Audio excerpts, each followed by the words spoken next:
Assalamu alaikum wa rahmatullahi wa barakatuh.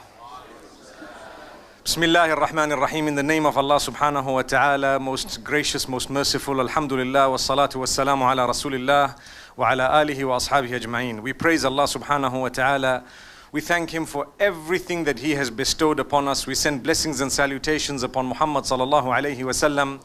We send blessings and salutations upon all the previous messengers who came, who were sent by Allah subhanahu wa ta'ala to remove mankind from darkness to light. And we ask Allah subhanahu wa ta'ala to use us to do the same. And we ask Allah subhanahu wa ta'ala to bless those who struggled and strove over the generations and the decades in a way that today we are reaping the benefit of what they did. Ameen. My brothers and sisters, there is a lot that I could say, a lot.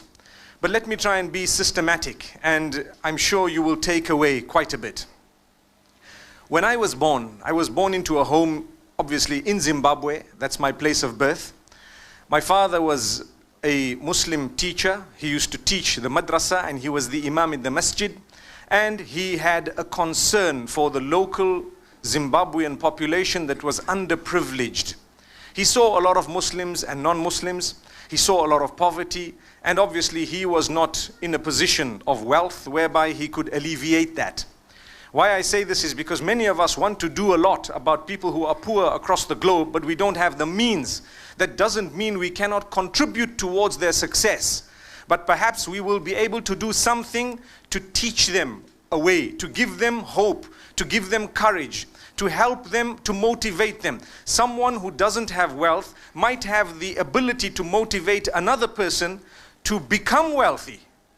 So you were part and parcel of that entire process of success without having been the wealthy one. A person who might not be a minister, for example, may be able to motivate a young man to become a minister when he sees qualities in that particular person.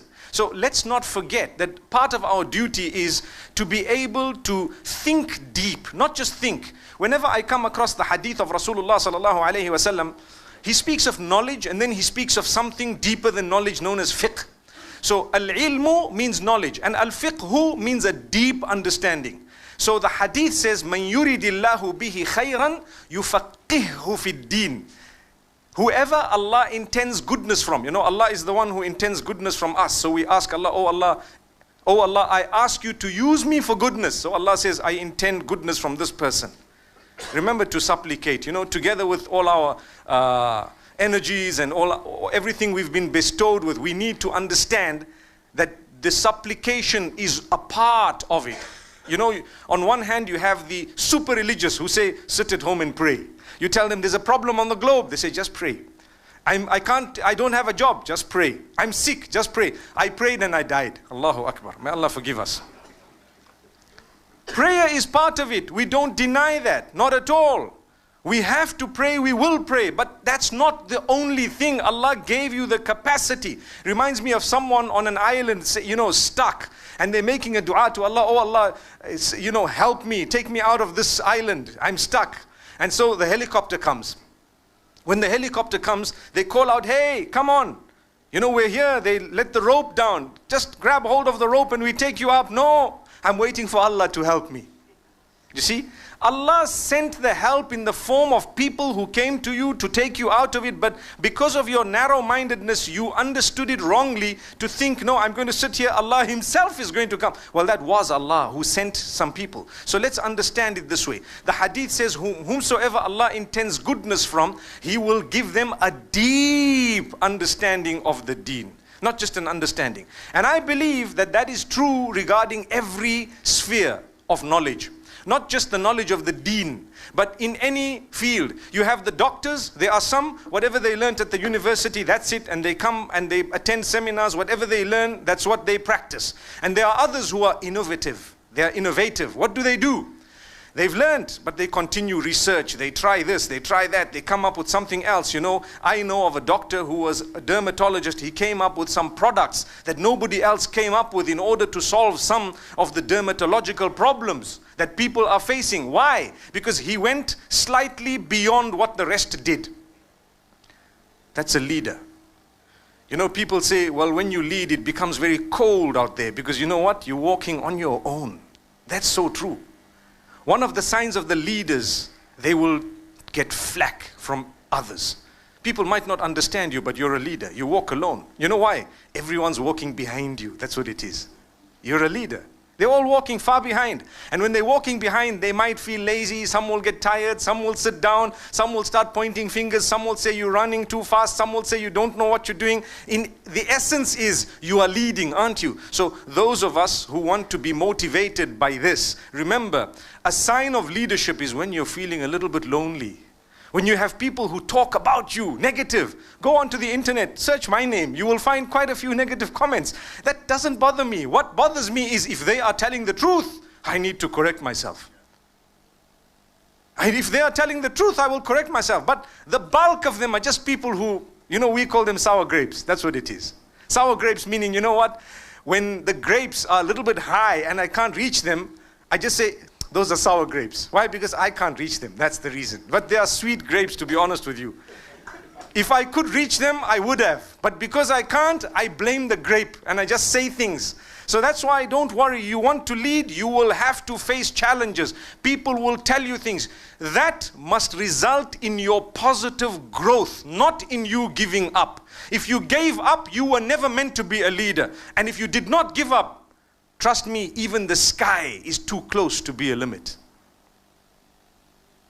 So, as I looked at this hadith, I told myself, you know what? I need to look deep into matters. And I invite all of you, when you study, whether it is politics, no matter what it is, don't just look at the surface. Go deep. Go very deep. The deeper you go, the more you will understand. Speak to people. Get different opinions. What did we hear the Honorable Minister say a few minutes ago? That we want the opinions, we want to have this freedom of speech. Let's hear what you have to say. The minute you block people from their ideas and their thoughts, that's when you breed extremism. I believe that. It is so correct.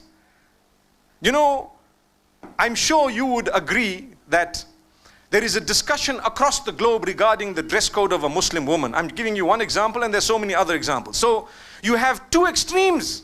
One is those who force the women to cover their faces and whatnot. That is forcing. We are saying that, look, don't force. And on the other hand, those who force them to uncover. Notice the common word is force. That's the common word, force. The idea, teach and preach. You should be free to preach what you believe is right, because who knows, you may be able to convince the world to be, to follow what you have. And if they are convinced that this is indeed the best way and they follow it, you might achieve something great. But those who oppose you should also be free to air their views, because it might help you modify your view and opinion in a way that you can perhaps perfect it, or at least achieve something closer to perfection than what you had initially. Say, for example, I come up with an invention. I invented, say, the phone, for example. Or I came up with a new type of a phone. And then I have other people in the technological field starting to write reviews about my phone. I cannot just say, these people are jealous. I need to look into it, and I need to be able to look deep enough into it to see. They are talking of the camera on my phone. How can I improve it? Is it right what they are saying? Yes, okay, let me improve it. But if I close that entire door and I don't even want to hear them and I don't allow them to even say anything, technology will never go ahead. I'll never improve. I allow them to, I don't want to use the word attack because that's the wrong word, but to have their opinion which may be negative about what I have produced, so that my product can become positive. The same applies in every other aspect in living. Remember this. So that's why when someone says something, look into it. I was saying the common factor here is force. The same applies to everything else. Take a look at the extremism that we face across the globe. I just want to give you a little scenario that we chatted about slightly just before we walked into this hall with the Honorable Minister. I tell you something. If you take a look at what happened in Brussels, absolutely unacceptable from any aspect. You are killing innocent people, men, women and children who have nothing to do with the war that you are using as a reason for doing this. Do you get the point? A lot of those who died were Muslim. Do you know that? A lot of those who died were considering entering into the fold of Islam. A lot of those who died were against the war. A lot of those who died may have not even voted. You know, I'm using these examples because these are some of the things these people have said. The people who have perpetrated crimes, they say, no, the public are definitely guilty. They are warriors because they voted the people into power who are now attacking the nations. Listen, how do you know where they put their vote?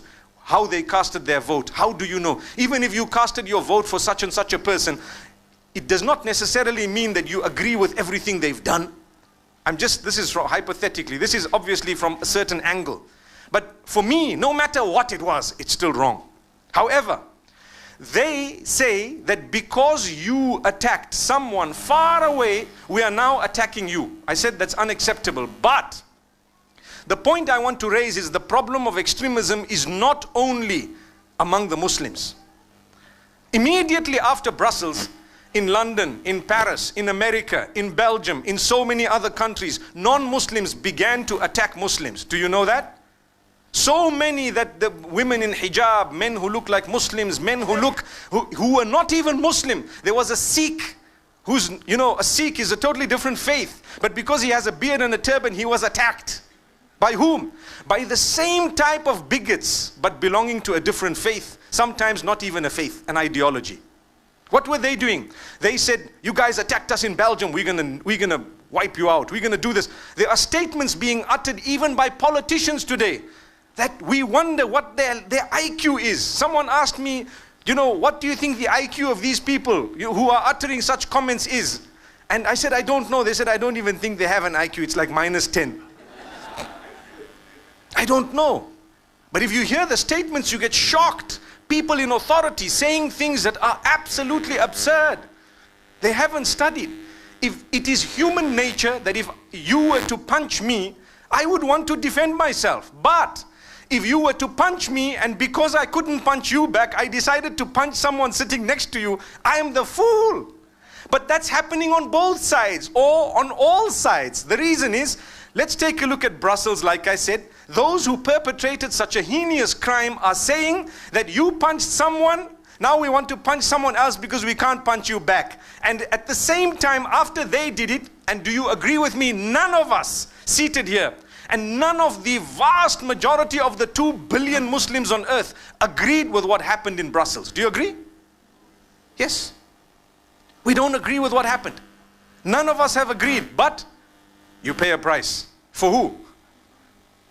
A group of people who have a warped understanding. You pay a price. Try and travel today to Belgium. Oh, what happens? You pay a price. Not only Belgium, anywhere. Apply for a visa to somewhere. See, you don't blame them for having scrutinized people a little bit more. But even if you were to get there legitimately, some of these nations, the advanced nations, the United States of America, for example, they face a problem where there are bigots who attack the Muslims as a result of the actions of a few Muslims. That's exactly how some of the Muslims attack the non-Muslims as a result of the actions of some of those non-Muslims. That's what we're saying. So, when you're a leader, you look deeper than just the statements in the media. You look very deep. It's called al-fiqhu, a deep understanding. What happens? You start asking yourself, look, we need solution, man. The solution. What is the cause? So now they start making you blame one another. As you know, there is politics amongst the sects of the Muslims. It's nothing to hide.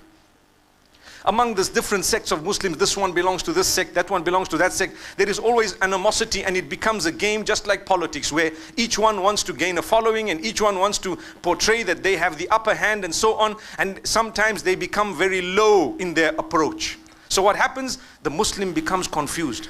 So we seize the opportunity, just like political parties. If one man made a political error, for example, and I'm definitely not speaking about Malaysia because I don't want to interfere in your internal politics. I just pray, you know what I said right at the beginning? As a foreigner, I just pray for the peace of your nation. Whatever you want to do, please make sure that the solutions to your problems do not create bigger problems. That's all I'm saying. The solutions you want for your nation, think hard, very, very hard, because this nation is like a fragile piece of artwork that has been painted through years, decades, centuries into such a beautiful painting. Don't try and correct a little cobweb on your painting in a way that you break the entire painting. That's all I'm saying. You want to correct something, do it in a way that will solve the matter. I sit and I think about Syria. I think about Libya. I think about Afghanistan. I think about so many other nations. I think about Yemen. And I tell myself, if they sat around the table for 50 years, it would have been better than to take that nation back 100 years. People are not patient. You don't want to sit around a table. People become impatient. A leader is not impatient. Look at the Prophet, peace be upon him. He was patient. One after, he had the help of revelation of Allah. He was a prophet, but still he was very patient. When the opportunity came, yes, it happened. But he waited for that. He was not impatient. If Allah wanted, the messenger could have come and in 5 minutes he'd deliver the message and walk away. But Allah wanted it to last 23 years. Do you know that? Why do we want solution quickly? Sometimes when you are impatient, your impatience creates a bigger problem than the one you are trying to solve on the ground. That's all I'm saying. Anyway, let's get back to the other issues. I don't even know where I was, but let me try and... So, if we take a look at the issues that are occurring across the globe, we will find that some people just look at the media and they say, okay, that's the problem. Yes, now I know where I was. Okay. So, the internal politics amongst the Muslimin, there will come a time when, like I said, if one politician makes a mistake, even though he is a brilliant politician, everyone makes mistakes by the way, those who are against him or who belong to a different political party may use the opportunity for this one mistake that was made to ignore the 500 things that he did that really resulted in the development of his ministry, for example, and they will bring him down based on that one item, knowing perhaps or ignoring the fact that there may not be a suitable alternative. Are you following what I'm saying? So they are not worried about the nation, they are worried about themselves. This is what happens. When you are worried about the nation, you go to the minister or you go to the MP or you go to whoever it is and you address the matter in a beautiful way and you are patient with it and you make sure that you keep trying, because you have, like I gave a similarity of a painting. It's actually a very good similarity. I'm thinking of it now because it takes a long time to paint and it takes 1 minute to break or to splash other paint over it that destroys it. You know, the painter has a beautiful painting, one mistake in it, for example, it doesn't make the painting bad. So what happens in Islam as well as a religion, the people of different sects, they become opportunists. What do? When they see that the world has an issue and perhaps people are now concerned about security and safety, they quickly begin to portray that a certain group is the problem. Do you know what? Actually, if you studied it deeply, if you looked very deep, you would realize it's qualities that are a problem. Extremism exists in a lot of different sects and faiths. And like I said at the beginning, even people who don't belong to any faith. Even amongst atheists, you have bigots. You have people who are so passionate about what they call towards that they don't give the others an opportunity to even open their mouths. So how do we have to combat this? By preaching and promoting tolerance and coexistence. Live and let live. You want to follow this opinion? No problem. You don't want to follow this opinion? It's okay. Let me give you some examples because I want to get it straight to where I'm going. Look, if for example, a person decides that, you know what, I want to cover my face. Tell them, okay, for as long as you're not being forced, for as long as you firmly believe within yourself that that is something you need, and for as long as you don't shove your opinion down the throats of the others, you're okay, you're good to go. And there is someone else who says, I don't want to. Well, we've got to tell them, look, the same rule, exactly the same needs to be said to them. For as long as you believe this, for as long as you do not shove your opinion down the throats of the others, I'm talking here from a political perspective as well. That's your opinion. We may want to discuss the issue. You know, we call it da'wah in Islam. In the political circles, they don't really call it da'wah, but it is. It's calling towards your opinion. What am I doing? I'm trying to convince you why I believe at least you should cover your hair. For example, But that doesn't make me a bigot. What makes me a bigot is when I don't allow others to have their opinions or to express them. That's what it is.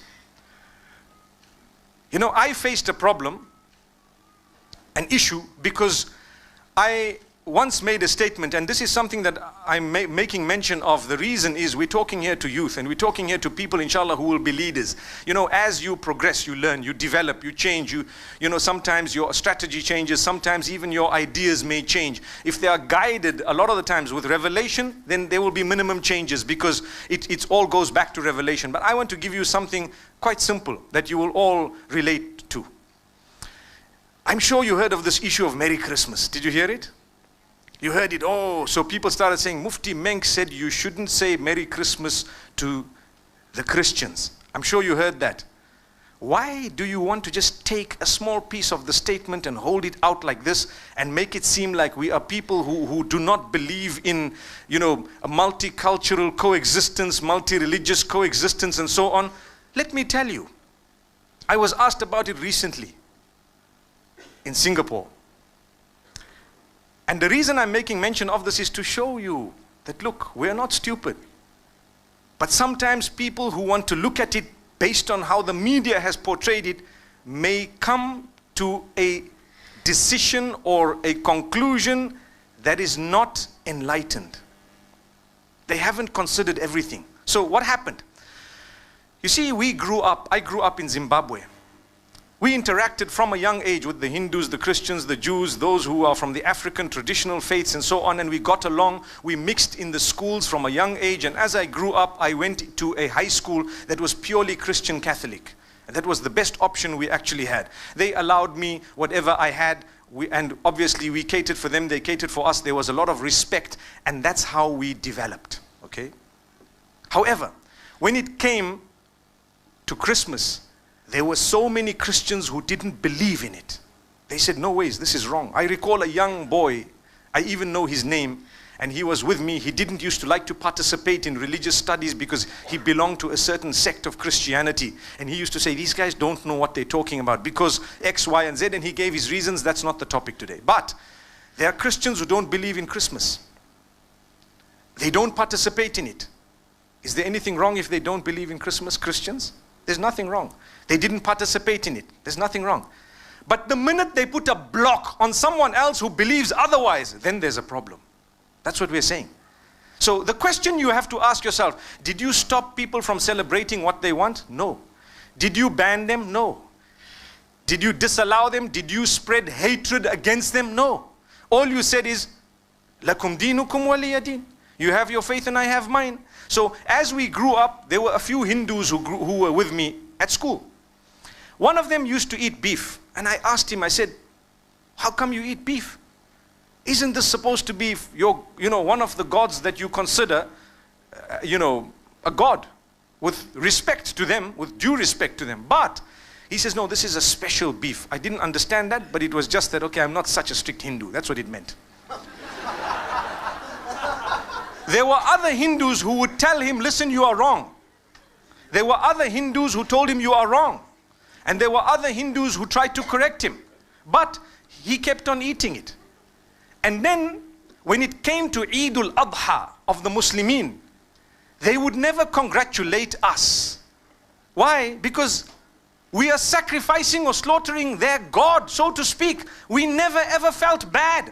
Don't expect, and please don't expect a Hindu to tell you Eid Mubarak at Eid al-Adha. Respect them and understand that what you are doing is blasphemous to them, but they've allowed you to continue. It doesn't mean they hate or they are intolerant. It just means that they believe differently and they have a separate system of belief, and it would be insulting to them to actually come onto this side here and tell you, look, as much as you're cutting my God, but well done, welcome, enjoy it, enjoy that. You don't expect it. Come on, use your brain.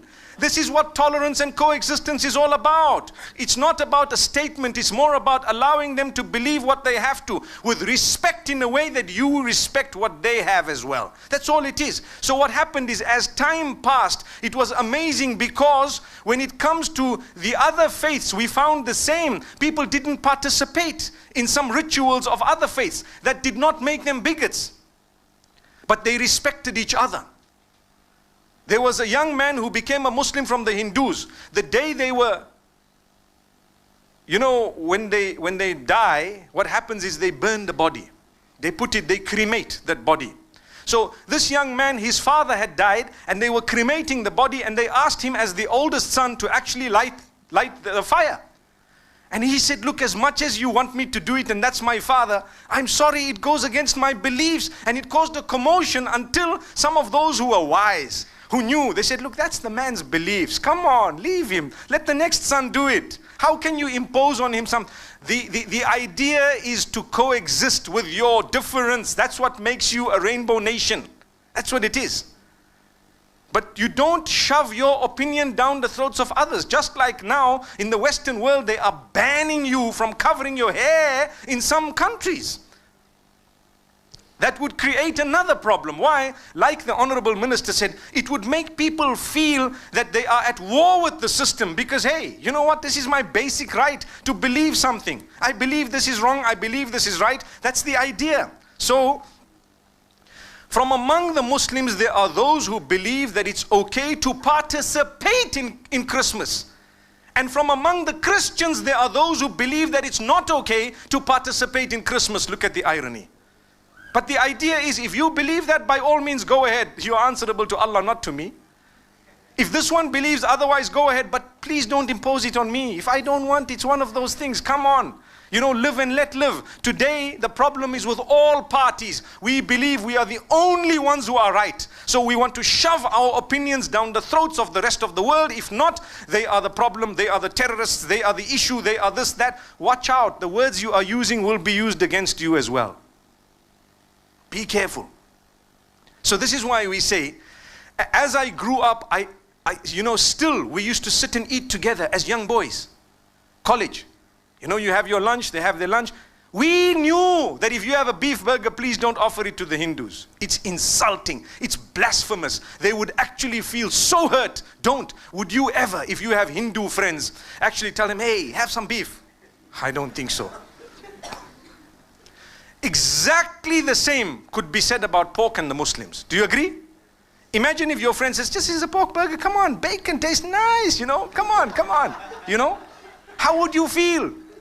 They respect you, you get along with them, you build the nation, you contribute towards the building of the nation together. Do you know that? But you have different dietary restrictions which are respected. So, this is something that we need to talk about. It's got nothing to do with this person is intolerant. There is a big difference between difference of opinion and intolerance. Very big.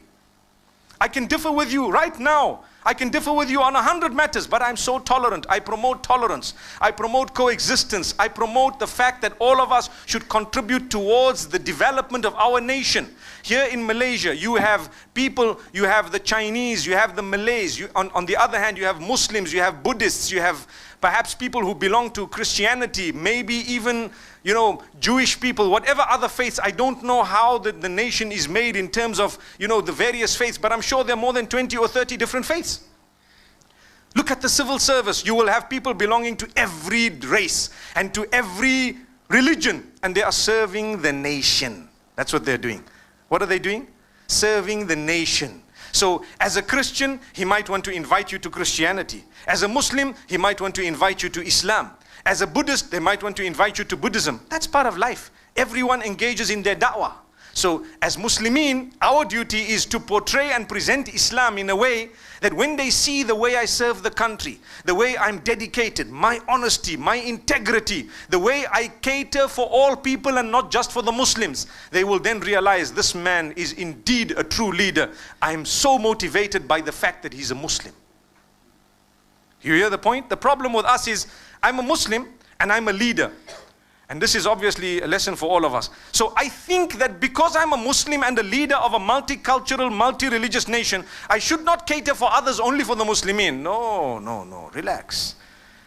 You need to cater for everyone. There will be people who are in your nation who belong to other faiths. Some of them may really think that your faith is absolutely wrong. So you tell me, you know, once I was sitting on an aircraft, and I have a lot of time on an airplane.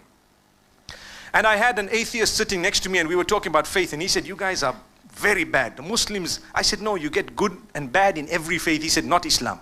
I'm saying, what do you mean? He said, Islam, everyone's bad. You believe in Quran? I said, yeah, Quran, we believe in Quran. He says, this Quran, it's got bad things in it. I said, what? He says, you know, it says that anyone who's not a Muslim is going to hellfire. That is very bad. You guys are filled with hatred. You guys, I said, brother, you don't believe in hellfire. Why are you worried?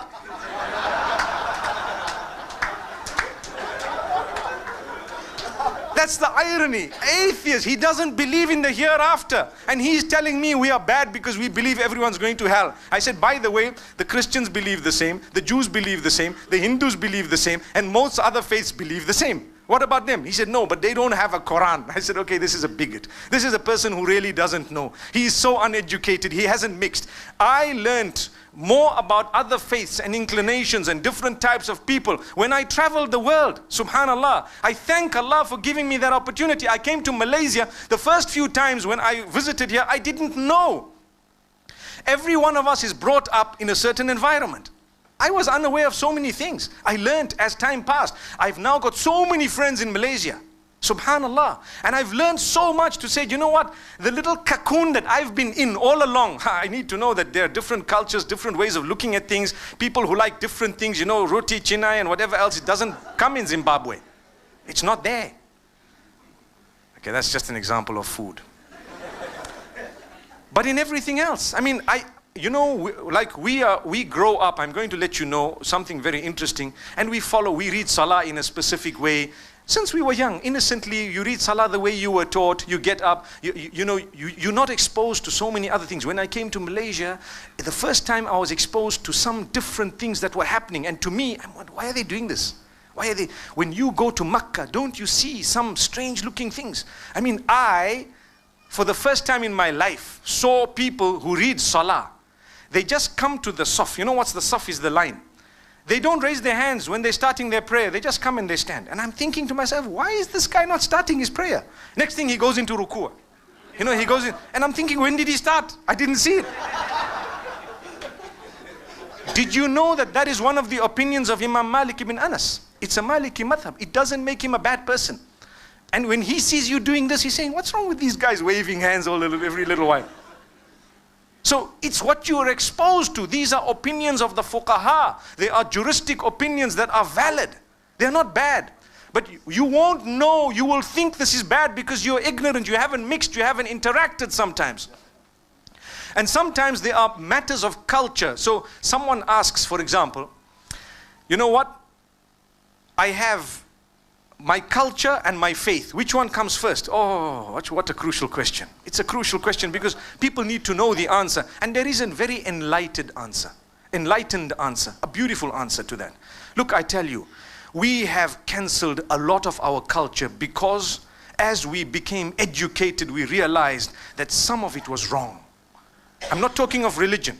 Here, what I'm just saying is, I'm not talking of religion, just the culture alone. I give you some examples. The issue of how we've treated our women. For example, culturally, slowly but surely as westernization took over, I'm not talking of religion, we began to delete things. You know, in Zimbabwe, the age of majority at one stage was 14, they moved it to 16, they moved it to 18, and now they want to move it to 21. Why? For many, many reasons. So people start picking on the fact, they said, you know, at the Prophet's time, oh, they were pedophiles, astaghfirullah. They married very, very young people. You know what? I always tell them, the enemies of Muhammad, peace be upon him, never ever raised the issue of the age of the spouses. Why? It was the norm of the time. At that particular time, in your culture, it was norm at a certain time for people to marry much younger. Because why? They were mature, not only sexually, but even, you know, mentally. They were mature at a young age. Today, you have someone who's 25 years old and they're not even mature. Do you agree? I hope they don't shift the age of majority to 25. My son is so upset because he read an article in the newspaper saying that the driver's license age is going to be shifting to 18, and he was always banking on the 16, and he was so upset because he's about to turn 16, and then he tells me 2-3 days later, I found out that it only applies to those who were born after a certain date, and I'm safe. I said, okay, you're lucky. But this is how it is. So we change things that we were used to because new things come about. not necessarily the faith. Now, when it comes to the faith and religion, they have a beautiful relationship. What is the relationship? We believe that you take the goodness from the culture. Any part of the culture that does not contradict and go directly against the faith, you will still keep it, still have it. A lot of, you know, when you see someone, you say, this guy is cultured. What does that mean? He's got manners, he's got character, he's got some deep-rooted, beautiful ways and habits. That's what I would think it means. But if they have bad ways, do you say he's cultured? You wouldn't say that. So it's religion that actually came in and confirmed that all the good that you are doing should remain. That's what happened at the time of the Prophet ﷺ. You know, people say when you accept Islam, you must change your name. Have you heard that? Have you ever heard that? Please just say yes or no. Now, go back to Muhammad ﷺ's time. They didn't ever change any names besides those names that had bad meanings. Have you ever thought of that? Abu Bakr was Abu Bakr even before. Umar was Umar even before, radiyallahu anhum. Uthman was Uthman even before. They didn't change us. Only those that had bad meanings, they were changed. And one or two exceptions. But it became our culture where Mary, you must change it. But that's my name. Okay, yes, it's not wrong to change a name, but don't let that become an obstacle. This is what I'm saying. And now you go back to culturally, people will still believe you're not a Muslim until your name has changed. Do you agree? That's what people believe. So religion is telling you, stop snatching people's identities away. You know, you have Paul. He could be a Muslim, he could not be a Muslim. Alhamdulillah. How do I tell? I tell by the fact that I see him in the masjid. I see him with Islamic habits and characters. He eats halal food and so on. That's how. Because there are people with Muslim names who are far away from Islam. That's the point I'm raising. So subhanallah, you know, when we grow up in a certain society environment. Sometimes there will be a difference. I'm just guessing, but the guess is probably right. There will be a difference in culture from the people or between the people from the north and the others from the south. And some from the east and some from the west. Difference in culture. So what happens? Some of these cultures make it so difficult to get married, for example. And then we start saying, you know what? Culture comes before faith. You know what? I'll be honest with you. Culture and faith go hand in hand. If there is anything bad that is happening, delete it because it is bad. That's what it is. Like the issue of marriage, it's become so difficult to get married, so it increases sin. That's what we've been speaking about. The convention we had the last 2 days, the Straight Path Convention, one of the points that came out of it is, every time you make something halal difficult, you are making something haram easy. If you help your children get married and the cost is not so much. I know as a marriage counselor for the last 16 years, there are so many marriages that they go to take bank loans in order to have a massive party. The marriage is broken 1 year down, but they are still paying the bank loans for 3 years. How's that? Whereas if you had a simple function, you know, you made it easy, they would be married, they would have children, they would have responsibility. I have another issue. There are people who say you're not allowed to marry until you own a house and a car and you have this and you have that type of a salary. Yet the parents themselves, when they got married for 20 years, they didn't own a house. Our parents, you know, youth here, by the way, you were saying youth, you know, some of those who are grey have made their way in. I've always found that with youth programs. When you say strictly youth, that's a greater invitation for others to come, you know. So they argue, so what is youth? And the best answer I got so far is anyone whose age is made up of 2 digits is still young, mashallah. That would mean from 10 all the way to 99, alhamdulillah. So if you're 99, you're still fine. But if we were to facilitate and make things easy, subhanallah, it would really, really result in goodness on earth. Like I was saying, our age group, our parents or perhaps our grandparents, when they got married, some of them couldn't afford shoes. Do you know that? Some of them didn't really have houses. Some of them never had proper jobs. They were not so wealthy. But now that we've arrived at an age of materialism where everything is to do with money, do you know what? The poor guy is 21, 24, he wants to marry. And we are making it so difficult. We're putting conditions. You must have this, you must. He needs to be responsible. That's what it is. Same applies to our leaders. You are the youth. What do you need? Responsibility. The hadith says, إِذَا أَتَاكُمْ مَنْ تَرْضَوْنَ دِينَهُ وَخُلُقَهُ فَزَوِّجُوهُ. When someone comes to you, their level of deen and their level of character is good, let them get married. That shows us that they have the characteristics of leadership. You are dedicated, number one. You are focused. You know which way you are heading, and you are responsible. Your character is exemplary. The problem with today's leaders, and mashallah, I'm so glad that I've met the Honorable Minister, and he's actually what I thought he would be, gauging from social media. Because you have people sometimes, the minute you have a ministerial post, the minute you have some form of qualification, the minute you've crossed a certain threshold of wealth, it changes their attitude. It changes the way they carry themselves in such a way that they become arrogant. They become inaccessible to the rest. They create a barrier and a distance. They are no longer worried about the masses because they've arrived where they wanted. And that was all it was about. The hadith says, Sayyidul Qawmi Khadimuhum. The leader of a nation, if you want to know who he is, he's the one who actually serves them the most. So in position of authority, you will serve more than anyone else. You will be humble. You will be just. You will come out. You will reach out to everyone. Those who agree with you, those who don't agree with you. I was telling you at the beginning of this lecture that I grew up in Zimbabwe. You know, my father, I was so fortunate to witness what he did. As I was young, there were people who spoke against him. They worked against him. They lied about him. They tried to make his life difficult. And every time he would call them, invite them home for tea, talk to them, try and sort the matter out and see. And I was a little kid. And we would say, but why are you doing this? These guys, they don't like you. He said, look, this is what life is all about. Minimize the fronts of conflict that you have. A true leader will minimize, the fronts that they have where people are against them. I can solve the problem. Go and keep on speaking to them. And I've seen so many people come and praise him later. Recently, there was a man who made us cry. Old man. He came home and he says, look, I don't know. I may die anytime soon. I've got a health problem and I want to tell you. And he was speaking to my father and we were there. He says, I want to tell you that I have harmed you. I have done so much against you. I want your forgiveness. Every time you just kept on helping, you kept on assisting, you kept on calling us, and we kept on harming you. But today I realize that you are a true leader. And by the way, my father's achieved a lot in a short lifespan. He's still there, alhamdulillah. May Allah grant him goodness.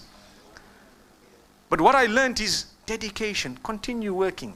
When you have a deep concern for your enemy, oh, then you're a true leader. You're a true leader. Why?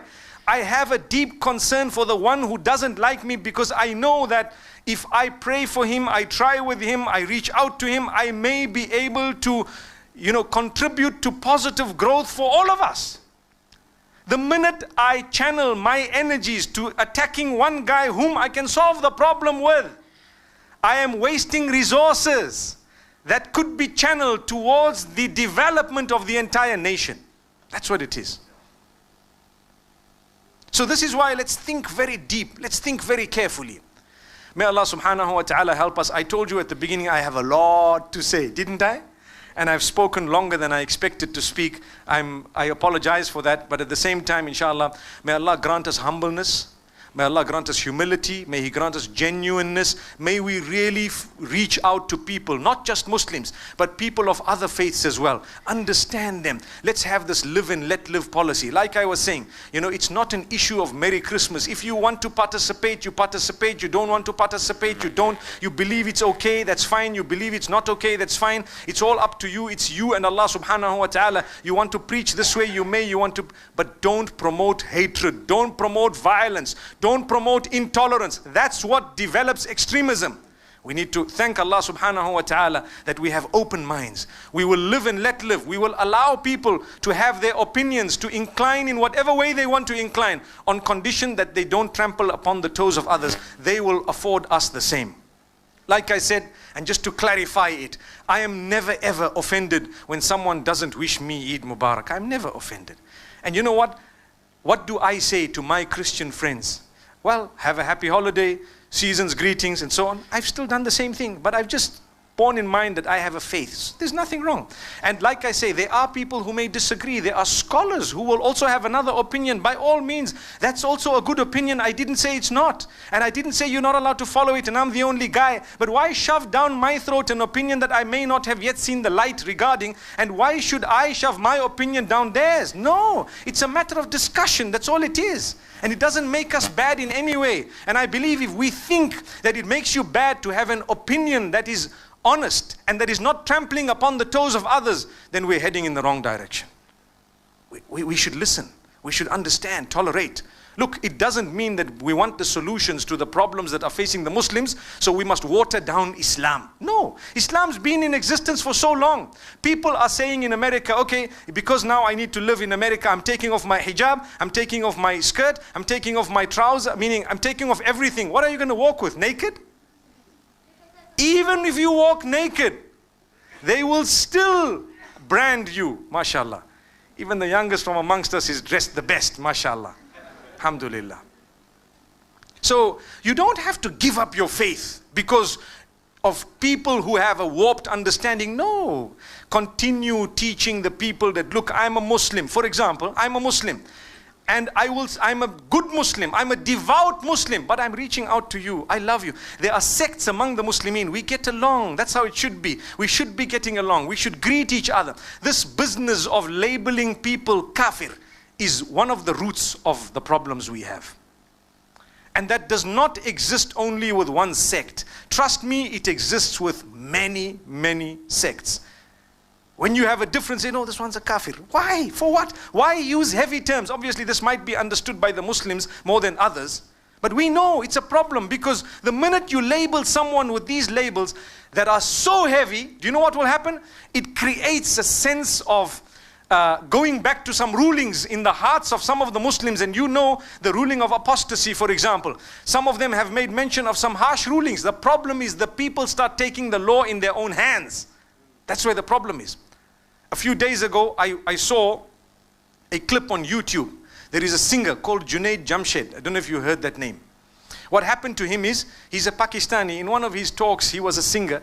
And he turned to the deen and he became a little bit more serious about his faith. But still, he was promoting something, saying something. In his statements, you know, we are human beings. I'm sure we have a slip of the tongue now and again. It's normal. Look, I'm speaking to you without a paper. So it's definitely possible. In fact, I would have slipped up here and there, either linguistically, I might have said one or two things, I may not have finished what I started and so on. It's normal. Human beings, that's what we are. Someone picked something and said, this man is blasphemous against Aisha radiallahu anha. The man apologized and he did it publicly and he put it up on all forums. But 2 days ago, he landed at the airport in Lahore and a group of Muslims with big beards, they started beating him up. And they broke his glasses and they were hitting him. And he ran away as big as he is. And why? They said he's a kafir. You know, he's an insulter of the Prophet. The man apologized a long time ago for the slip of the tongue. It was a statement that he made. He said something about Aisha radiallahu anha, whatever it was. And he acknowledged, look, it was a mistake. I read a narration. It was a false narration, whatever it was. But they beat him up. Those are the ones who are listening to the others who is sitting back in their little parlors, calling this one kafir, that one kafir. What happened? As a result, the public took the law in their own hands to hit him. There's a difference of opinion. Leave the man. But he apologized on top of that. And still, what was the root of that? It was because someone somewhere called him a kafir. That's what it is. Relax. If I have a difference with you, I could say, my brother, this is a deed of disbelief. That's correct. But to label you, hey, this one, that Allah has kept one entire day to do that. It's known as Yawmiddin, the Day of Judgment. Don't judge people just like that. If people were non-Muslim and they accepted Islam, or people were sinful and they came to the right path, remember there would also be people on the right path who later become sinful. It could be. So don't be judgmental. Try and contribute positively to everyone. Try and reach out to all. If you see something wrong, there is a way of correcting it. Think and think deeply, not just shallow. Think very deep. People are generally good, but the devil comes to us and makes us love gossip and start up a problem, and we get excitement when we see people fighting. Yeah, you see, it's gone there, and it's the for what? May Allah subhanahu wa ta'ala gather us together in Jannah the same way He has gathered us here. May Allah bless you all. Wa sallallahu wa sallam wa baraka ala nabina Muhammad. Ada mic, boleh tolong Pak? Assalamualaikum, Mufti. I have a question. Recently we know that our youth are very much engaged in marijuana. What is your opinion on consuming weed? Because when I ask those who consume weed, the answer is, it is not as intoxicating, it is not the same as alcohol, and it is permissible. So what is your opinion on this? Even KJ, you are in one of the groups, Targas. I mean, I don't understand, is it permissible or not? Because many youths are actually engaging in this consumption of weed. Thank you. Jazakumullah khair. Bismillahir Rahmanir Rahim. I'd like to answer that question from two different angles. One is from a medical perspective. You all know that bad habits should be quit. Agreed? How many of you smoke? Okay, I don't want you to put up your hand because I don't need to know. Okay?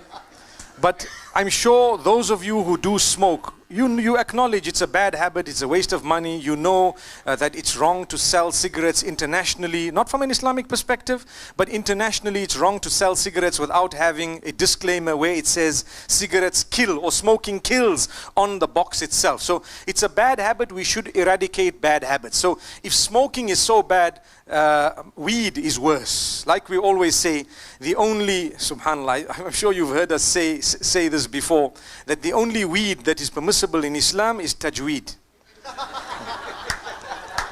Okay, so actually that weed, now from a medical perspective it's bad. It's so bad, and even if people think, oh, it does good to me and so on, it's bad, it's wrong, and anything bad, we should not be doing it. From an Islamic perspective, the ruling is it's prohibited. So I hope you get it. From an Islamic perspective, it's prohibited without a doubt, and even from a medical perspective, it's so bad that if you were to travel across borders with that in your pocket, most countries in the world would jail you, and some of them might execute you. May Allah forgive us. So I hope you understand that. Hi, good evening, Your Eminence. Firstly, let me express my gratitude. And I'm a non-Muslim, and I've been for countless sermons. I'm a Christian, and this is by far the most powerful one I've ever been to. And thank you so much for that. And my question to you is, as a non-Muslim who believes that every faith advocates peace, and I constantly face many questions from my Christian counterparts when it comes to defending Muslim or Buddhism, defending Islam or Buddhism or Hinduism. I sometimes have this question where you say that Islam does not promote terrorism, but all terrorists are Islam. So when it comes to that, I have to take a step back, and I find it a little bit difficult in defending that, because I say that there are Christians who are bigots, there are Christians who promote terrorism, there are all sorts of faiths who have bigots. And how can I give a better answer to this? Much. I think what's important for us is to learn and to read and to understand and to see. What has happened in the world is crime is perpetrated. If it is perpetrated by anyone who is not a Muslim, it's called a crime. And if it's perpetrated by a Muslim, it's called terrorism. So it's just the word that they've changed. So terrorism, the new definition of it, and I'm sure they might put it in the Oxford Dictionary if they were truthful, the new definition of terrorism is crime perpetrated by Muslims. You see, so that would exclude all non-Muslims. And I say this because we read the press. We know what's happening in the media. You know, I'm quite well versed with what's going on at the moment, and we feel so prejudiced against when it comes to matters of this nature. You know, you have McVeigh. He is not called a terrorist. You have anyone who's Christian. You know, the Sinn Féin, for example. You have the Lord's Resistance Army. You have the Christians, the Tutsis and the Hutus in Rwanda, for example. The ethnic cleansing that's happened in a lot of countries. These people have massacred millions of people, but they're not called terrorists. Why? Because there is some form of normally people say don't just feel pity on yourself by saying things, but there definitely is some form of an agreement to tarnish the image of Islam. And I never used to believe this. I used to think, you know what, these theories and all that, they're wrong. But one thing that is quite clear is Islam is still the fastest growing religion. You know that. I don't know if you're aware of it. And this people cannot understand. They asked me yesterday or the day before, why is Islam the fastest growing religion still? And I tell you the reason that I feel, having spoken to a lot of the women, because the bulk of those who are entering the fold of Islam are actually women. When they feel that we've now been enslaved in such a cunning way that we don't realize we're enslaved. They used to be naked a long time ago. You know, Robert Mugabe is the president of Zimbabwe. So he said, or you know, we all know that he stands for morals and values, and he's very strict when it comes to certain things, and he doesn't want to budge when it comes to certain issues, right? Now, I'm saying this in a good way, that many years ago, the colonialists came to Africa. They found them dressed in feathers and leathers and skins, and they had spears and, you know, the traditional African dress. They told them, you are backward, you need to clothe, cover yourself. So they covered themselves. 200 years later, they told him, you are backward, remove the clothing once again. So now when they are going back to being dressed in less than what they used to be dressed a long time back, they are being told you are liberated. And yet in the middle, they were honestly saying dress, because when you dress, you are liberated. So what is it? So what's happening right now is the women who are becoming fed up of being enslaved by the makeup industry, for example, so enslaved that they cannot even walk out of the house without having spent 400 ringgits on the face. It's a reality. And they can't walk out. They can't without this and without that. They start thinking to themselves, hang on, how come we've gone back to the Stone Age where we've taken out all our clothing and we're dressing for a male-dominated environment to soothe the eyes of the males? There was a time when we wouldn't dare tell a woman, you're looking gorgeous. I'm talking about 40, 50 years ago. No one would have come to my mother and say, oh, you're looking lovely. She would say, hey, shut up, you know. But today you say, you're looking lovely. Thank you, oh, thank you. Oh, wow, we'll actually put it up, we'll like it. Oh, someone acknowledged me, you know. Because it's all become this issue. So people start feeling this. And what happens is they realize, let me cover up. Let me become truly liberated. People must know me for my contribution to the nation. People must know me for my service to the rest of humanity.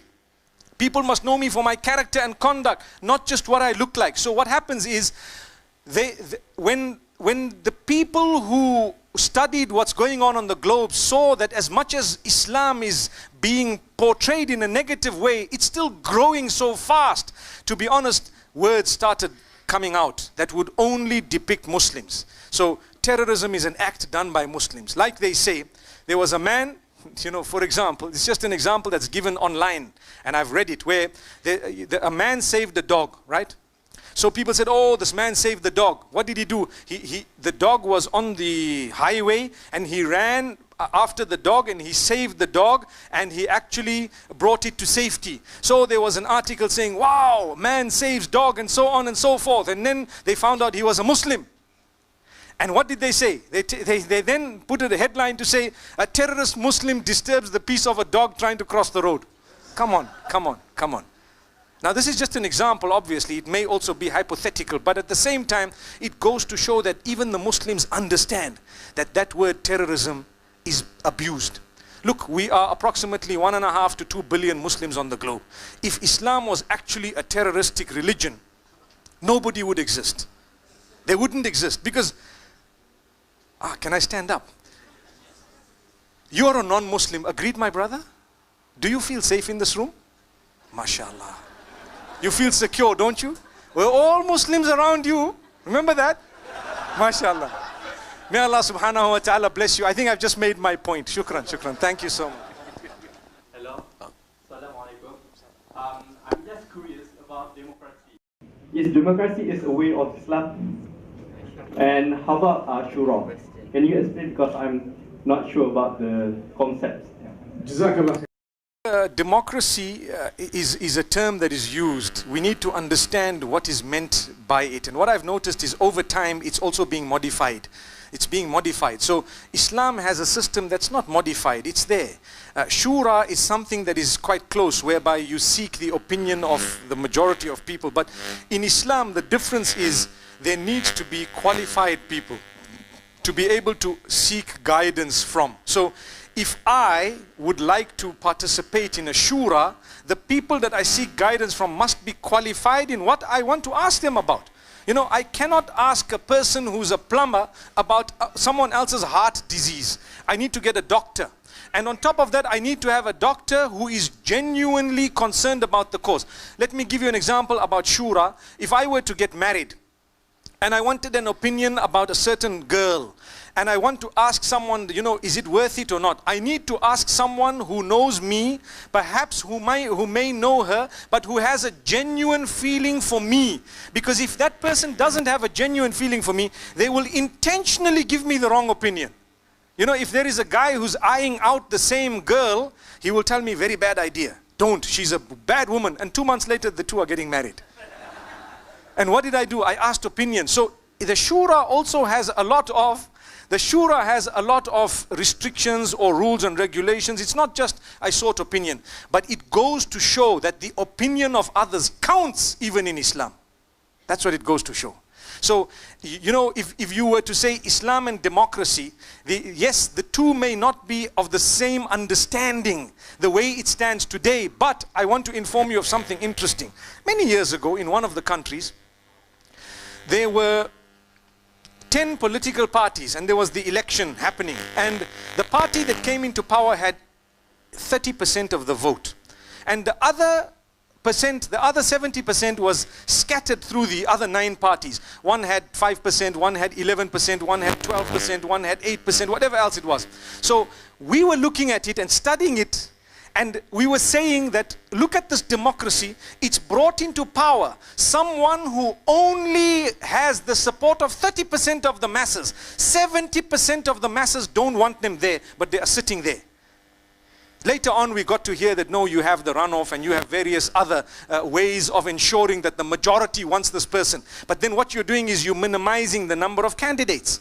So I'm voting just because, yes, it's a runoff, I only have 2 choices, for example, I have to make one of the 2, but in essence I wanted a third person. So there are a few things that could be there that still will be modified as time passes with the democracy that we know. Similarly, in different countries it's practiced differently.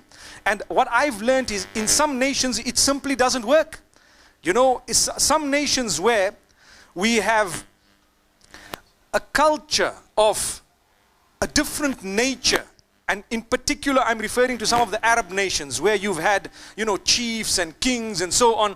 If you were today to replace that with the Western style democracy, you would have what's happened in Iraq, what's happened in other places. That's what you would have. Because what happened, people said Saddam was a dictator.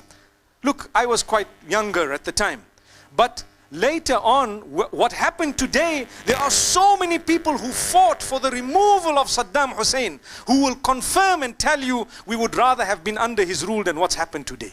I'm just saying this. I'm not saying I said it. I'm saying there are so many people who fought for the removal of Saddam Hussein who say that, you know, what we are witnessing today, we had a better life under Saddam. So a guy like me would sit and look at that statement and think to myself, well, what is it? Maybe they were not educated, maybe there was something else, or like I said in my talk, we went to solve a problem in a way that created another 10 problems. So yes, we do have a connection, we do have an overlapping, and we do have areas where the religion and that do not see eye to eye, but one cannot condemn the other completely. We take a little bit from here that fits there and a little bit from here that fits there, and subhanallah, like I say, I wouldn't like to interfere in the internal affairs of your nation, and that's the reason why I don't want to tell you don't do this and do that when it comes to matters of this nature. I would like to ask, in Malaysia we live in a multicultural society, right? So sometimes even Muslims, they also do prohibited things, like not wearing hijab or drinking alcohol or going to a club or concert even so. So how do we convey to the non-Muslims if they ask, why do Muslims do that? They're all prohibited things. Yeah, what's the best answer to so much, my sister. It's the same thing that I said about the Hindu that was having the hamburgers, okay? Which means it is common knowledge that some people take their religion a little bit seriously, some people don't. It doesn't mean that those who take their religion seriously are bad people. It doesn't make them bigoted. I know of really good Muslims who are lovely people. And I know of people who read Salat 5 times a day, but they're so horrible, I wouldn't like to mix with them. I promise you, I'm sure you know some people who dress appropriately, they read 5 times salah, they'll even make tahajjud, but they have no way of character and conduct with the people. They cheat and deceive and steal, and they harm others. And yet you have some who might not be so externally religious, but they are so beautiful in their ways and habits and so on. That is all part of the test. You must keep on calling towards goodness without losing hope. If you believe you're a Muslim, you've seen your sister or brother who's a Muslim participating in something wrong or consuming alcohol, it's your duty to beautifully convey the message. That's what I do all the time. We talk about goodness and we do not lose hope. If you see carefully, if you try and look carefully at my social media presence, Twitter for example, maybe Instagram for example, Facebook for example, there is a consistency in positive messages throughout. I try my best not to let negativity be shown, because everyone needs hope today. We're living in a hopeless world. I'm so sorry to say that. Everything you look at is trying to snatch your hope away. Everything you look at is making you despondent. At least you keep on smiling, keep on having a good message, keep on trying, you know, and keep on reaching out to people. It will make you feel good and it will help others. Trust me, I am so moved by the fact that Honorable Minister here has actually said that he follows quite closely on a daily basis and he receives a bit of that motivation. SubhanAllah, I'm sure it may be the same with all of you. Well, if that's the case, this is what makes us brothers and sisters in faith. And this is why, please, don't be judgmental. Everyone who is sinful is potentially a really lovely person. They would come across, if only you made the right effort. Keep on doing your da'wah in a positive way. Please don't go around and say, you know what, you're going to hell. I remember the young people, there was a time when no one used to want to listen to religious scholars. You have a religious scholar coming in, no, the attendance is poor. Or it's all old people ready to go into their graves who are there wanting to know, how do I go into my grave? Why? Because there was a gap. They used to come to the masjid and say, right, the punishment of Allah is severe. You are going to the fire if your hair shows. You are going to the fire if you are going to do this. If you go to the nightclub, that's it, you're doomed. No hope. So the man thinks, you know what, I'm doomed, I'm going to the fire. I've got a place in the fire. Let me just make that place a little bit bigger so at least I have some space to move, you know. So at least I have some space to move. So what happens is, they are doomed, they feel bad, they feel evil, they feel negative, they don't want to listen to the message ever again. And they already feel religion and me, we are two different things, I'm sorry, you know, let's see what happens when I die. But now we are trying to change that. By giving messages of hope. Allah is forgiving, Allah is merciful. You know, no matter what you've done, come back to the path. It's a beautiful path. Try and do your most. In the Straight Path Convention that we just concluded, I said in the concluding remarks, if you have moved 1 millimeter, we have achieved. 1 millimeter. Why? So long as you are heading in the right direction. Today you will have a leader who's right at the top of his, you know, maybe ministry, like we have the Honorable Minister, or even a nation. He was also born one day, and you know what, he also learned language. He also didn't know how to speak, and then he spoke. People were patient with him. He grew up in an environment. It might not have been absolutely ideal, but he made the most of whatever was there and continued until a day came when worldly success was achieved. And now inshallah we will look at the success even of the hereafter. And this is why I'm convinced, when I sat and I heard the Honorable Minister quoting verses of the Quran, I was touched. May Allah bless you. May Allah bless everyone. It's not easy, because a lot of the times you see a minister, you see people, you think, okay, these people have succeeded in terms of the world. But perhaps they may not really be bothered sometimes about the hereafter. That is changing. They are bothered about the hereafter. They want to reach out to people, to be able to quote accurately. It wasn't just inaccurately, accurately. Verses of the Quran is something that motivates a person like me. The only thing is, I will coach him about how to intonate the verse, inshallah. So the next time you hear him, he will recite that verse in a melodious way, and then you can nod your head and say, Mufti Menk, MashaAllah. May Allah bless you guys. May Allah bless you. Let's have patience with one another. Barakallah fiqh. Assalamualaikum warahmatullahi wabarakatuh. How to reach out to people who think, some of them thinks that Islam are only for Malays, and some of them even use that to save Islam as a reason for them to be racist. Bismillah ar-Rahman ar-Rahim. Once again, my sister, this is the problem that we face even from a cultural perspective, where many people don't embrace those who have reverted to Islam from other races. And it's a weakness we have. We will have to work on it. I think the new generation, our generation, those who are seated here, we are more open-minded in this regard. Even when it comes to marriage. You know, my generation and a little bit older than me, if you wanted to marry someone who's not exactly from your type, your race, your system, your clan, your part of the country, and so on, our forefathers or our fathers would have had a big problem in that regard. They would say, no ways. I don't mind, you can marry a person from the street. For as long as he's Malay, it's okay. You know what? Whether they are Chinese background, Malay background, whether they are African background, Middle Eastern background, trust me, true Islam is that also should be okay. That's what the Prophet ﷺ came to teach. So this is where we say we have to quit that culture. Didn't I say that? You know, we were talking about what comes first, culture or religion. In this particular case, it's a cultural superiority complex that makes us feel that it's just us. We are the only ones. No. In this case, I'm sorry, but my religion will have to take over. I'm going to have to delete what might be prevalent in my culture, thinking that we are the best. And I'm going to have to allow this to happen. If my child comes and tells me, I would like to marry a Caucasian or a Chinese or someone from the Philippines, I'm going to say, no problem, I'm the first person to support you. So it's us who will have to make the change.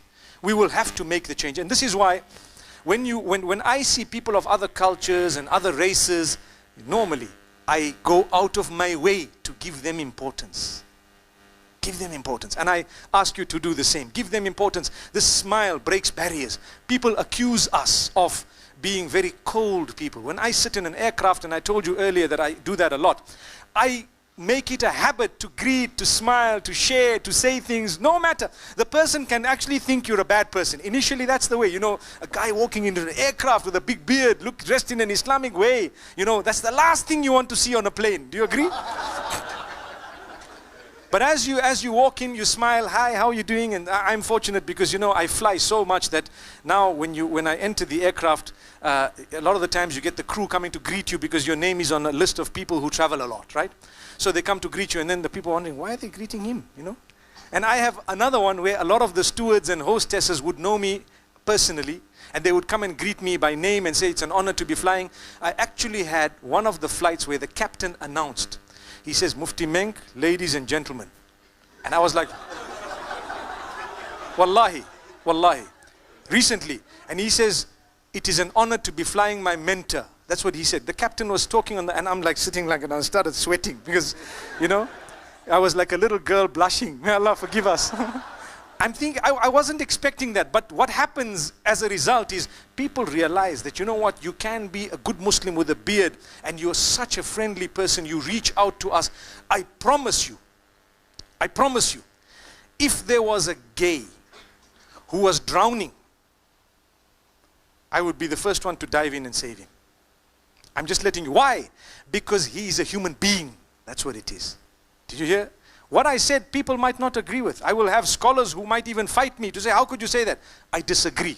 He's a human being. I may not see eye to eye with you on certain matters. It doesn't mean that when you are drowning, I might just say, by the way, go, pour more water, let him drown. No. No matter who it is. You know, there was a man who was asking me a question. He was asking me about something, and I gave him an example. I said, if your wife was drowning and I was standing next to you and I was the swimmer and you couldn't swim, what would you say? You would say, please go and save her, wouldn't you? Why? Because you are the swimmer. And you would pray for me while I go there. You would pray for me that I brought her back safely. And you wouldn't mind what I looked like. You really wouldn't mind. I could have a longer beard than this. And when I came back, there are so many Muslims who have done this. So many Muslims who have reached out to non-Muslims. No one talks about it because, you know, sadly, media sells. The news sells when it's negative. When it's positive, it doesn't sell. So when you have a beautiful session with an honorable minister and we've spoken so many, they will pick on one negative thing and they will talk about it. That's called media. And that's why we have journalists whom we believe will make a difference, inshallah. They will not do, they will talk about good things. Let's start talking about how many nice things are happening on the globe.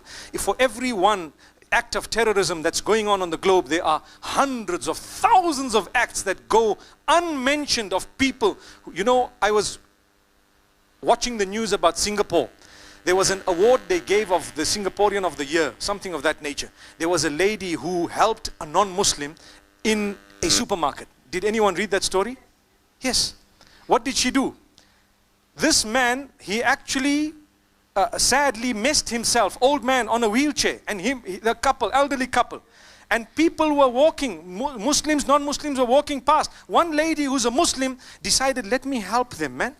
She actually took that old man who was not related. Now we will sit and say, not mahram, not this, not that. All that, put it on one side. She was the only person who reached out to this non-Muslim guy in Singapore, and she assisted, cleaned him, bought, she purchased for him clothing to wear another, you know, set of longs. And she then took him home, and there was a relationship that developed to this elderly couple where she would visit them now and again, and their lives changed as a result. She had an award of so many thousands of dollars, and she was acknowledged by Singapore at large. She's a Muslim. But that was a news piece of article only in Singapore. I read it because I followed the news. The bulk of the people may not have read it. I thought it was a big deal. If I knew this woman, I would have actually gone to congratulate her. So there are hundreds of thousands of those type of deeds that happen on a daily basis. May Allah subhanahu wa ta'ala help us. The problem is with us, sometimes we do stick rigidly to some factors that are not really supposed to be. Like this issue you're raising of Islam being only for the Malay and so on. No. Back at home they say Islam is only for the Malawian, you know, because it was there in Malawi for a long time. No, it's for everyone. Learn to embrace people. It's up to us to let our children even marry into people of other races, because we will then be able to make the difference. No point in talking about it, and then when it comes to your chance, you say, no, it's still not going to happen. Why? Make the change. May Allah subhanahu wa ta'ala bless us. Assalamu alaikum, Mufti. One of the major problems happening, especially in this country, is the act of labeling someone as Wahhabi and the other parties reclaiming themselves as Ahli Sunnah wal Jama'ah. So the situation is, I used to follow one of the well-known ustads in this country and always quoted his words. But I encountered some Facebook pages attacking him being one of the Wahhabi and proved with some screenshots of his wordings. But both parties are holding Islam as their religion. So what happened is, it creates doubt in my mind towards the ustads. So can I seek explanation for this issue? Thank you. I didn't want this catch question, but anyway, it's the last one, so let's go for it. As much as I wouldn't like to address the matter, I have to. Okay? Let me explain something. It's not an issue of Wahhabi, non-Wahhabi, what. People have been here for years on end. It's an issue of intolerance. It's an issue of extremism on all parties. I believe every ustaz makes mistakes, without exception. Take the good from all of them and leave the bad. When someone preaches hatred against another, discount it, and if you have the opportunity, go to them and tell them, please, don't talk about other people. I want to ask you a question, and I'm going to stand for this. You know who I am, right? I'm a brother of yours in faith. Have you ever heard me talk bad about another person? MashaAllah. MashaAllah, the innocent have borne witness. Do you agree? Why? I have so much of goodness to share with the world that I don't have time to worry about others. Come on, come on. Those who talk about others don't have something to present themselves. I'm busy doing my work. So many people send me messages, oh, someone called you a Wahhabi, someone called you a Sufi, someone said you're a Salafi, someone said you're a Deobandi, someone said you're a Barelvi. Some of these names I don't even know what they mean, to be honest with you. I was waiting for the day they said someone call you a chocolate man, because that's true, you know. But all these names, for me, I say, hey, look, I know what I am. I'm a Muslim, and I'm trying to spread a good message amongst all groups. Let me carry on doing my work. The minute I turn to fight them, I become a fighter. I cause a bigger problem. And now who's going to do this good work? Because my energy, like I said earlier, all the energies are now being utilized, waste of resources, to do something where it's going to be less beneficial, in fact destructive. So please do yourself a favor. When you hear labeling, you need to be more intelligent than the label. You need to rise above it and tell yourself, whatever good is coming from this person, I will take it. Whatever bad is coming, I will discount it. The reason is, even if you belong to one group, it does not mean the ustazas of your group, everything they say is right. They will also say wrong things. You will have to pick it up. And it doesn't mean that there is a Christian across the road so they cannot teach you something good.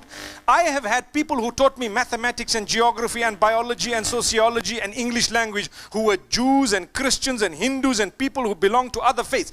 I took from them whatever I had to and I left whatever I didn't. You follow what I'm saying? So when you go to the university, you will have a lecturer who might be gay, for example. You know, I'm not talking about this nation in particular, but maybe in Europe, okay? You take from them whatever you feel you need to take from them and leave the rest. I'm there to study petroleum engineering, for example, or whatever else. I took whatever I had to and that's it. And I respect them for having given me what they did. That's humanity. The problem with us is, the problem is all over. We all are guilty of labeling others. This one is this. Let's understand. It's qualities that make us or break us. You have a bad quality. Look, I'm sitting with people. I don't need to know what inclination he is or I am. I know I get along on common factors that are 9,999 compared to the one item that I might find that I'm different with him in. Do you know? So this is why I say, let's not allow our nation to crumble based on this labeling that's going on. Take the good from everyone and leave that which is not good, no matter where it's from. May Allah subhanahu wa ta'ala grant us ease and goodness. May Allah bless your nation. May Allah subhanahu wa ta'ala grant you strength and growth. And may whatever issues you may be having be resolved in the best possible way that results in the true growth of your beautiful nation. Jazakumullah khair. Wa sallallahu wa sallam wa baraka ala nabina Muhammad. Wa akhiru da'wana alhamdulillahi rabbil alameen.